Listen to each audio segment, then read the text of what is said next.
ফেসবুকে এখন আর ঢুকতে ইচ্ছে হয় না, শুধু বাচ্চাদের মুখগুলোই মনে পড়ে। আজকের ভিডিওটি কিভাবে শুরু করব বুঝতেই পারছি না।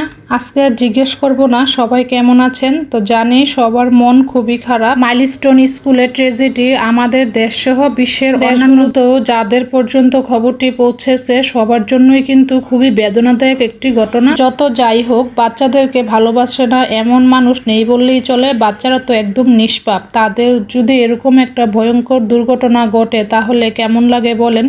আমারও দুইটি ছেলে মেয়ে আছে ছোট, তো যাদের বাচ্চাদের এরকম দুর্ঘটনার শিকার হয়েছে তাদের বুকের ভিতরটা কেমন লাগছে একবার চিন্তা করে দেখেছে। ফেসবুকে যখন স্ক্রল করি তখন একটার পর ভিডিও আসতেছে, আমি তো ফেসবুক থেকে একদম বেরি হতে পারছি না, এমন একটা অবস্থা। আর ভিডিও দেখে তো চোখের পানিও আটকে রাখা যায় না। আর এরকম বড় ধরনের আগুনে পুরা দুর্ঘটনা কিন্তু বাংলাদেশে কয়েক মাস পরপরই কিন্তু হচ্ছে, প্রতি বছরই হচ্ছে বলতে গেলে এরকম বড় ধরনের দুর্ঘটনা। আর শত শত মা বোনদের বুক খালি হচ্ছে। জানি না এই দুর্ঘটনা সামনে আর কতবার দেখতে হবে।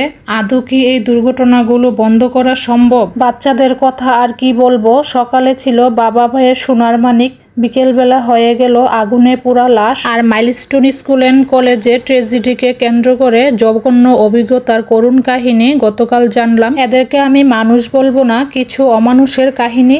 রিক্সাওয়ালা, সিএনজিওয়ালা, ওরা নাকি 3 থেকে 4 গুণ ভাড়া বেশি নিচ্ছে হাসপাতালে আহত বাচ্চাদেরকে পৌঁছে দেওয়ার জন্য। আর অন্যদিকে তো পানি বিক্রেতারা 2 লিটার পানির দাম নিচ্ছে 600 টাকা, শুধুমাত্র পুরা স্থানে দেওয়ার জন্য পানি দরকার ছিল।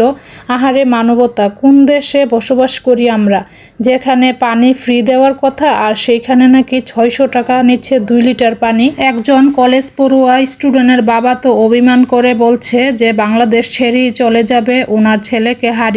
উনি বলছেন ওনার ফুল পরিবার নিয়েই নাকি উনি বাংলাদেশ ছেড়ে চলে যাবেন। উনি তো ছেলেকে হারিয়ে একদম বাকরুদ্ধ হয়ে গিয়েছেন, কান্নায় একদম ভেঙে পড়েছেন। মানে এইসব ভিডিওগুলো দেখলে কেমন লাগবে একবার চিন্তা করে দেখেছেন?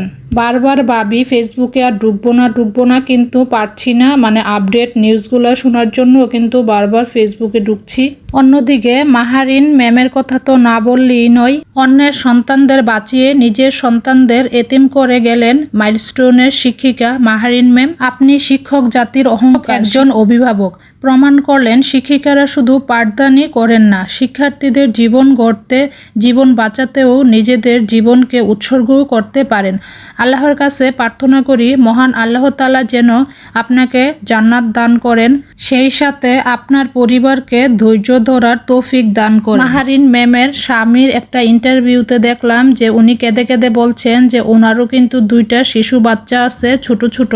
ম্যামের 2টা ছোট ছোট বাচ্চা থাকা সত্ত্বেও কিন্তু ম্যাম নিজের স্টুডেন্টদের জন্য তার জীবন উৎসর্গ করে দিয়ে গেলেন। আর এই বিমান দুর্ঘটনায় দেখলাম ছোট ছোট বাচ্চারাই বেশি আহত এবং নিহত হয়েছে। ক্লাস 3, 4, 5 এবং 7 এর বাচ্চাদের খবরই বেশি দেখতে পেলাম। কিন্তু অনেকে আবার অনেক নিউজ ছড়াচ্ছে ফেসবুকে, বলছে যে নিহতের পরিমাণ যে পরিমাণ হয়েছে তার থেকে অনেক কম নাকি টিভির খবরে দেখানো হচ্ছে। জানি না, আল্লাহই ভালো জানে। আমরা তো যা দেখি তাই বিশ্বাস করতে মন চাই। যত যাই হোক, বাচ্চাদের নিয়ে ঘটনা বলে কথা। এমনিতেও তো বাচ্চাদেরকে স্কুলে পাঠালে খুবই টেনশন হয় বাসায় আসার আগ পর্যন্ত, আর এখন তো আরো বেশি ভয় লাগে। আজকে তো আমি বাচ্চা স্কুলেই পাঠাতে চাচ্ছিলাম না, তারপরেও পাঠিয়েছি। আর ভিতরে ভিতরে কিন্তু অনেক ভয় কাজ করছিল। অবশেষে আমার একটাই রিকোয়েস্ট থাকবে, এমন দুর্ঘটনার শিকার যেন আমরা আর কোনোভাবেই না হই। তো সবসময় তো ভয়ে থাকি কখন যে কোন দুর্ঘটনার শিকার হই। তো যাই হোক, আজকের ভিডিওটি এই পর্যন্তই। সবাই ভালো থাকবেন, আল্লাহ হাফেজ।